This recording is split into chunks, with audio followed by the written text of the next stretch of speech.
Welcome to Savvy Business, Life Unscripted, with your host, Christina Rivera, where our guests share their wisdom and valuable business tips, empowering our audience to expand their personal potential.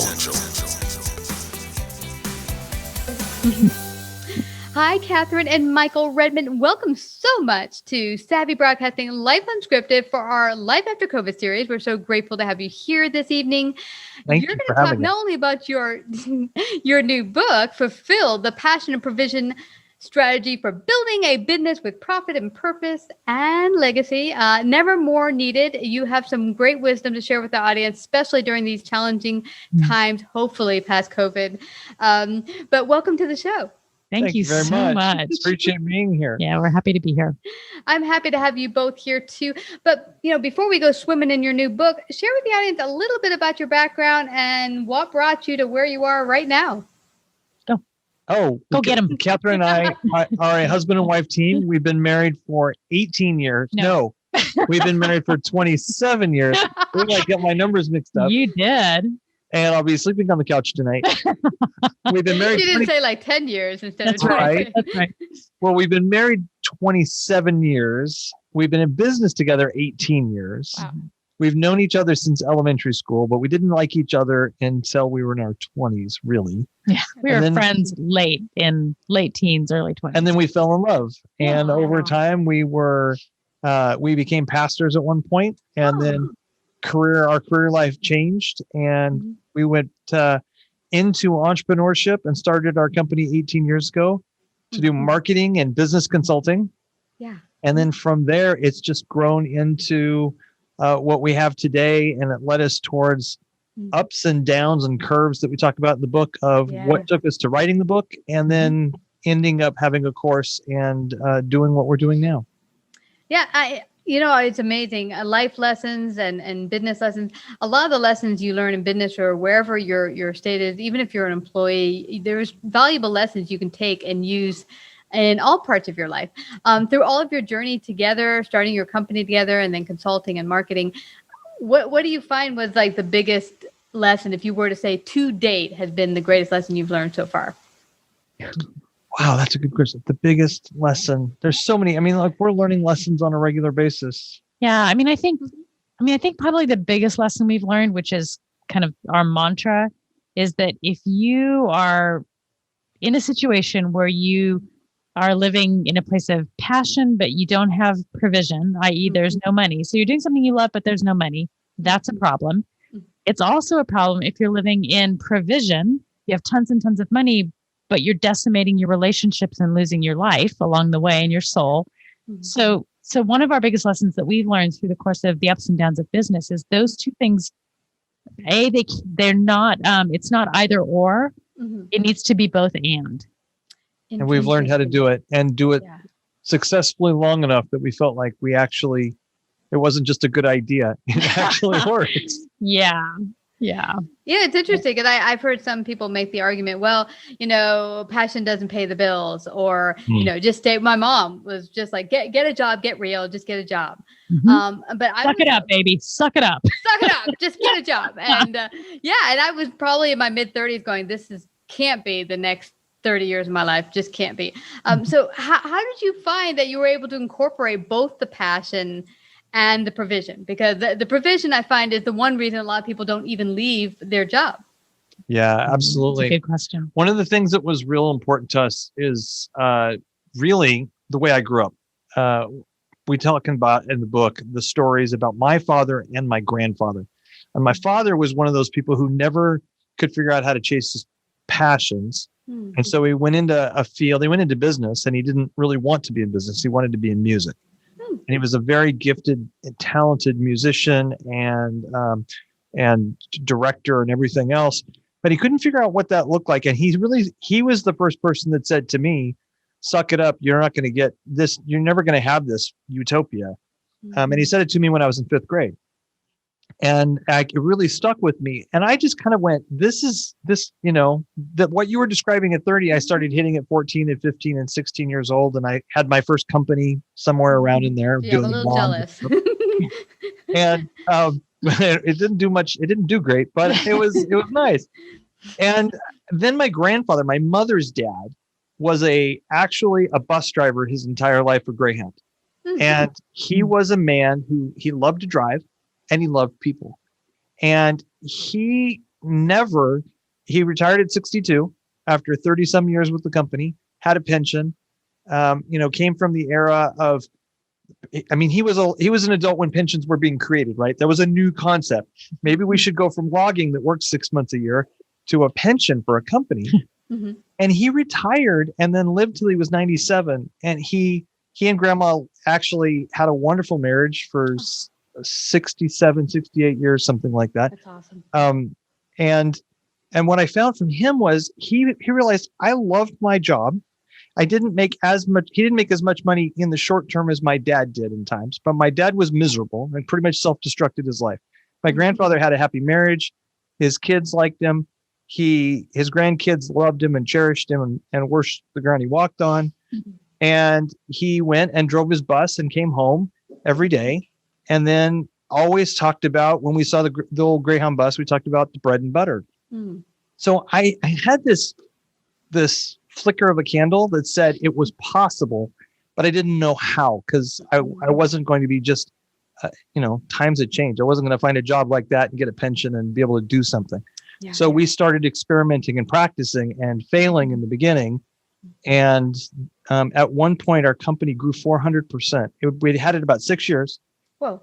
And we were in that nice still startup phase. Mhm. And we went from 6 figures to 7 figures, and we jumped in 18 months. We did 400% growth, and it about killed us. Whoa. Yeah. And we thought we'd hit the mother lode, right? We thought we'd hit the ultimate dream. And then all of a sudden we realized, oh my gosh, we have all this cash in the bank and we have all these customers and we have all this revenue, Mhm. but we made some major mistakes in growing the company, and we created something that all of a sudden we didn't like anymore. And we were faced with a choice when we were coming to work and saying, I don't want to walk through the door of our own company that we were supposed to have freedom over. Mhm. And so we didn't. And so we said, okay, instead of closing the company down, which we really considered, we looked at, let's try and retool this whole thing. Let's try and fix the mistakes.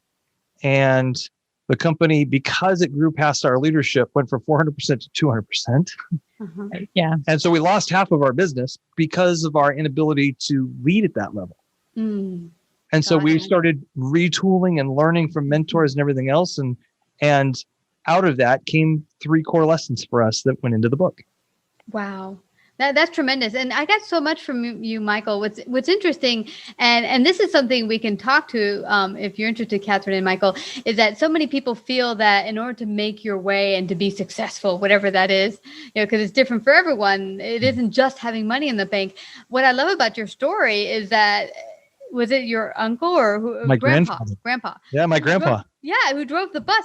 There's nothing wrong with that if you enjoy the work. I had an ex-boss who, he had a business, and he said to me, you know what? My favorite job of all times is when I was a kid working in the delicatessen.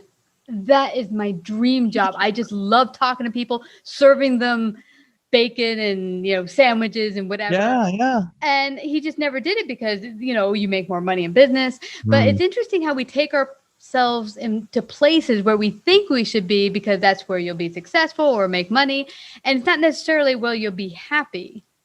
Right. Yeah. Well, and we've just met countless people over time who they'll do things like, they'll look at their spouse and say, you know what, I just have to knuckle down for like 3 to 5 years, and I'm going to just build this thing. And I'm not going to see much of you, but don't worry, because like in 3 to 5 years, I'm going to have it all figured out. I'm going to be able to sell this company, and then we're just going to live the lives we dreamed of. Mm-hmm. And in 3 to 5 years, they've done that, they've built it, and then they turn around and they no longer have a spouse. Mm-hmm. Right. So this concept that we kind of sacrifice everything for the sake of being financially rewarded can really come back to bite people, and often does, because there's very little life in it. Mm-hmm. Yeah. Or we do the flip side and we give up the idea that we could actually have financial freedom and have some of those things, especially in a world where nobody's going to really take care of you. Nobody is confident in Social Security anymore. We don't know what that's going to look like. So now how do you work on that? Because The old maxim is you either make money and live for the weekends, or you live into your passion, but you're a starving artist. Yeah. And when you can hold the paradox, if you just understand that having the goal of holding those is the first step, and then the second step is having a plan that will allow you to do it. And if you can do that and play the long game and not the short game, you will be so much happier in the end, even through the process. It's not like I have to suffer through that whole process. Not everything's easy, but you apply your grit and you put some energy into it, and you realize that at the end of the day, you've done a good day's work and you're proud of that. Yeah. Those days add up. That leads to a quality life, and it leads to money in the bank. Wow. You know what I just got from you there? If you're ready to stay for the long haul, one thing I'm getting from our society, and I fall in the trap all the time too, with social media and everything being so readily available, instant gratification becomes the thing. And even when I got started with my business 7-8 years ago, I was like, oh, why am I not making money? It's day 2. Yeah. And so we we want that, like, let's get going here. Let's get this going. And without realizing some of the greatest businesses took 20, 30 years or longer to really build to where they're, what we would call super successful. Before that, no one would probably even look at them. Absolutely. So I like that what you just said there. If you're willing to stay the long haul and enjoy the process as you get there. I think one of my mentors had said, people come to me sometimes and say, when is this all over? Like the process, when can I chill and not have to work? And he's like, no, you're in the wrong business. If what you want to do is just eventually stop, because it doesn't end. You continue to grow in your life and in your business. Oh, I like that. I like that. And we agree a lot so much. I was watching a video yesterday, an old interview with Steve Jobs, and he was talking about Pixar when he sold Pixar to Disney.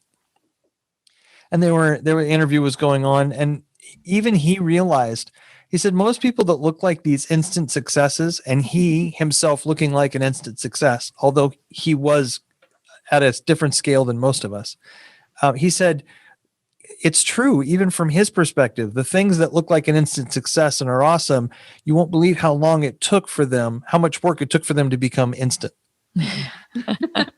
Right? Not so instant. Right? Not so instant at all. Now, you said you cover 3 core points in your book. Kathryn, would you like to share another great lesson or point that you cover in the book? Yeah. So essentially, what we talk about in the book is there's 3 core mistakes that people make when they're building a business. The first is not having a clear enough vision. Like, what am I doing? Why am I doing it? What are the values by which I'm going to do this? And we used the good to great model, the Jim Collins model. It's amazing. Like, we didn't need to reinvent that wheel, but just to be able to clearly codify and articulate, what's my vision? What's my core purpose? What are my values? What are the ways in which I'm going to conduct this business? So core values. And then on the other side, because his thing has 2 halves to it, it's your core identity and then your envisioned future, right? So on the envisioned future side, it's your big, hairy, audacious goal. And then the vivid description, which is, how does the world change if I actually achieve this goal? Like, what difference will it make in my world, in my own family, in my community, in my generations that come after me, which is where you start getting into that legacy piece, right? How is it that this impacts the world? So the vision is the first piece of it. And then the second thing we talk about is having a clear business model. So we are constantly amazed at how many companies, whether they are startups or whether they've been tootling along and doing decent on the bottom line, really don't have a clear model that helps them make sure they're looking at the business holistically. So if you think to people who are starting up, most of the time, the E-Myth author, was it Michael Gerber, said people have an entrepreneurial seizure. Right. So they essentially, he uses the illustration of the person who's the baker, and she's, she knows how to make cakes. She knows how to bake cupcakes, and everyone says, you're amazing. You should start this, right? Or a florist or whatever. You should do this for a living. And so they go, I should. And so they start their business. And then they suddenly discover there's more to business than knowing how to bake a cake. Right. And as the business begins to grow, it's like, how do I handle actually hiring people and the legal stuff and all the different moving parts. So ours is not the only model, but we created a 6-part model that says, okay, you need a minimum working competence, an understanding of these 6 areas of business in order to really have a strong foundation that you can grow from. And then the third area is leadership. So we really talk about what is it to handle not just the tasks on the outside of leadership, not just what people see, but tackling not just your outer game, but your inner game. So that personal development and willingness to grow, to make sure that your business doesn't grow beyond you like ours did, so that you're good at leading people and you're good at all of the different components that make up solid leadership. So those are kind of the 3 core pieces. Those were, wow, that was a mouthful there. But what's really it stood out for me, and I myself did not think about this until only most recently, is you hit on the value part. And I don't know how many people, whether we just get started in our business lives, career, and just maybe pick up a job, even think about what are our values when we set out in the marketplace, period, whether it's going to be, we're going to be a business owner or we're going to go and be an employee. And I was tested many years ago on this particular facet of values. Where do I stand when my company went to a less than optimal place, when they became a little dishonest? And I was like, well, where do I fit in with this? And so I like that you mentioned not only the vision, but having a clear picture. What are your values and what do you stand for? Well, and so often what happens is companies, or we as human beings, let's even make it more practical to us. If we don't have a clear line where we say this is inbounds and this is out of bounds, then things start to wander and veer. And what happens is the tyranny of the urgent takes over, and all of a sudden you're head down, you're working on stuff, you're solving a problem here, you're solving a problem there, and this is coming at you. And all of a sudden you lift up your head and you don't even know where you are. How do you say things? Owners say things like, "How did I get here? How did we do this?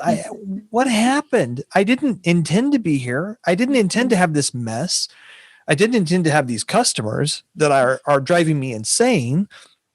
And I didn't intend to end up in the hospital with a heart attack. I didn't intend any of these situations." And part of it is because nobody taught them somewhere along the line to draw these parameters, not just say, I want to go to the North Star, but what's going to be inbounds and out of bounds for us? And we had a friend of ours years ago. I remember him introducing the subject for the first time. And he said this concept of don't just tell people what you stand for, tell them what you stand against. He actually suggested it would be a great marketing tool. And we said, I think it's a great marketing tool, but it's even more than that. It's a great definition of understanding where are those inbounds and outbounds are. Because when you start to say to people, you know what, I am for passion and provision companies, but we stand against work that sucks. Or sucks and here's what sucky work looks like. Yeah, right. Exactly. Or with our 5 core values, fun is one of them. Mm-hmm. If we get to the place where we know we've lost our spark and people are going, you don't laugh anymore. You don't smile anymore. I'm like, well, business is serious, or we've got a lot to do, or we're really busy. That's a really clear indication that we've drifted in somewhere. We've lost our attention to detail or our self-discipline, or we've made poor decisions. And then we need to step back and go, okay, if we stepped over bounds, we've got to get back in bounds. We got to get the equilibrium set again. And if you stay on top of it and pay attention to the big picture on a regular basis as a leader, you don't go out of bounds. Yeah. You get the most value out of every day as you're playing. Well, the thing that we'll say too that really makes it practical is that once you've defined your core values, then you have something to hire, train, and fire to. So if you can articulate what those are, then you can build a team around you, whether that's employees or whether it's 1099 vendors, but you can build a team around you that actually has those values, that says, yes, I would buy into those values. Mm-hmm. You can also work with clients who share those values so that you're not taking on clients that violate how you want to do business. Because, when we think about passion and provision, you can have clients that come in that are they're going to double your bottom line in a month. but they're going to destroy your employees. They're going to rip apart your culture. They're going to make you miserable. They're going to call you on Saturday afternoon when you're at Costco. They're going to expect that you respond to every text within 5 minutes. It's like it sucks the life out of you. Yeah. So is that worth it? Right? So when you define, again, when you define the lane in which you're willing to run, then you start being able to say no to the things that are going to damage that and violate that and take you off course. One of the other things I love about values is one of the problems that companies have as they're scaling is they're going to what we call tier 1, tier 2, or tier 3 leadership models. And we didn't invent it, but it's a great model. And what we're saying is a tier 1 leadership model is I've got a small group of people, probably 10 to 12. I can oversee all of them. I can manage all of them. But when I go to a tier 2 leadership, I have somewhere I am overseeing a leader who's overseeing workers, right? And so then a tier 3 has that 3-level structure. Well, every time a company goes through one of those, it's going through a transition that creates stress, and it creates a dynamic of you being the person at top, being further and further away from people on the front lines that are working. Well, there's strategies to deal with this. There are systems you can put in place that you must put in place. But when you become a value-based or a value-driven company, then all of a sudden leadership decisions become easier to coach into your leaders. Because then you can say, you know what, this is our core purpose. We do this thing for a business, and these are our 5 core values. I want you to be as creative as you can in solving problems. I want you to encourage your team as much as possible. You have the latitude, as much latitude as you can have. And the only place I'll call out of bounds is when you stop doing what our core business job is, and you'll step out of our values. If you step out of those, then we've got a problem. Other than that, now you can make decisions. Now I'm freed up to not micromanage nearly as much. And I don't need you to come into the office and ask me, Michael, what do I do? What do I do today? What do I do today? Because I can say, well, what do you think you should do based on these 2 things and the fact that we need to make a profit? It's clearly defined. It's defined. So clear, and without being a micromanaged definition that you've got to come up with. And micromanaging isn't fun for the people getting it. It's not fun for the person giving it. No, it's not. Is it? Really not. Really not. But just before we're going to have to end out soon, but I just wanted to touch on the importance of leadership and working on inner and outer development, because I thought that was so important. I think often we think about, oh, I'm a leader. And often people, including myself in the past, will think leadership means I have my crew here and I'm giving them stuff to do, but that's not necessarily leadership. And am I clear of who I am in the midst of my group? And the understanding of developing myself, it's an ongoing process. Oh, absolutely. Go ahead, speak to that. Well, me? Yeah. Do it. It's one of your favorite things. I love leadership. It too. But. So when we talk about leadership, there's probably a couple of things to talk about in this area that are helpful for this conversation. And one is the difference, really defining the difference between positional and influential. You know, you can have a position of influence by being promoted, but you can, what they call the Peter principle, you've been elevated to the limit of your competence. And so no longer, you were really good at the level before, so they uploaded you to this, up-leveled you, and then all of a sudden you're like, yeah, but I'm not good at this. I haven't figured it out. I haven't learned it. So it's a positional authority that doesn't naturally associate with actual influence, because a leader who has influence and who knows how to use that influence can build people up and make their team work so much more effectively. So now you're producing the results together as a group, and everybody's becoming a better person in the context of that.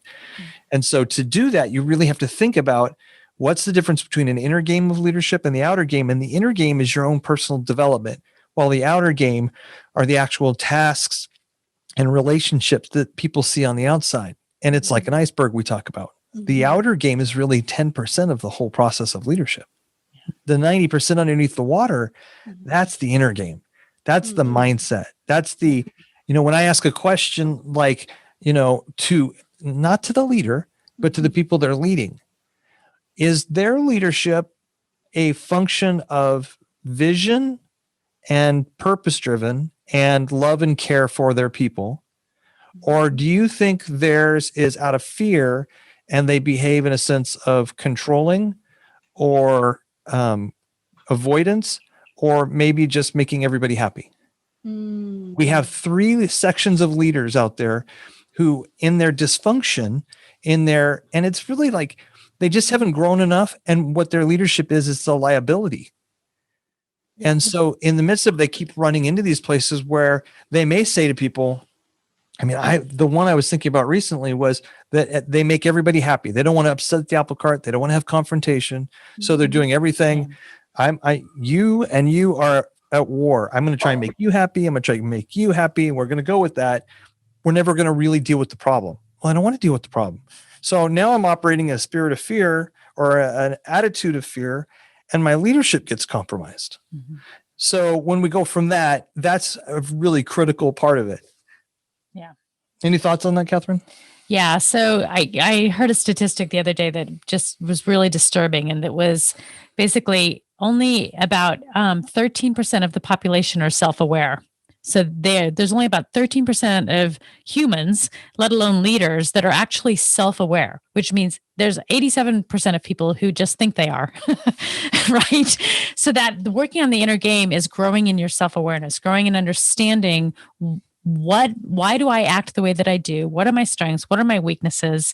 Why do I come to a situation in the way that I do? What triggers me? It's all that kind of stuff that influences your leadership so deeply. And we would just say that as a leader, you need to be developing self-awareness. You need to be growing in your leadership in order to be successful for any kind of a long term. Yeah. And if you can address these issues, the issues of vision and having a holistic vision and having a holistic model that allows you to make some good decisions and make sure you're covering all the bases, nothing hides. And then you get yourself to the place where you're working on your leadership.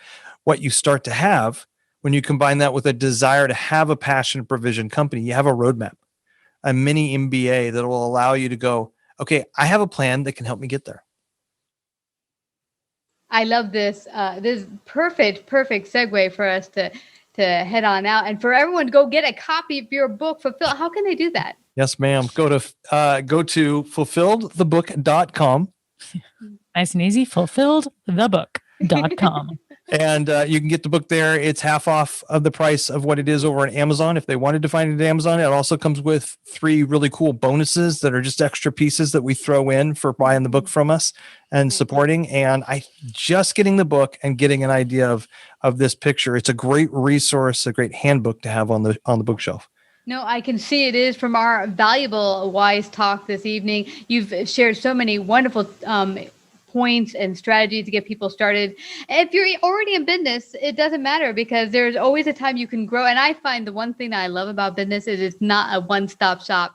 Boom, I got it. I don't need to learn anymore. It's like life. It's an ongoing process of discovery and learning. And this has been fabulous discussion tonight. Thank you so much, Michael and Kathryn, for coming to share on Savvy Broadcasting tonight. Well, absolutely. Thanks for having us. Like, subscribe, and share this episode.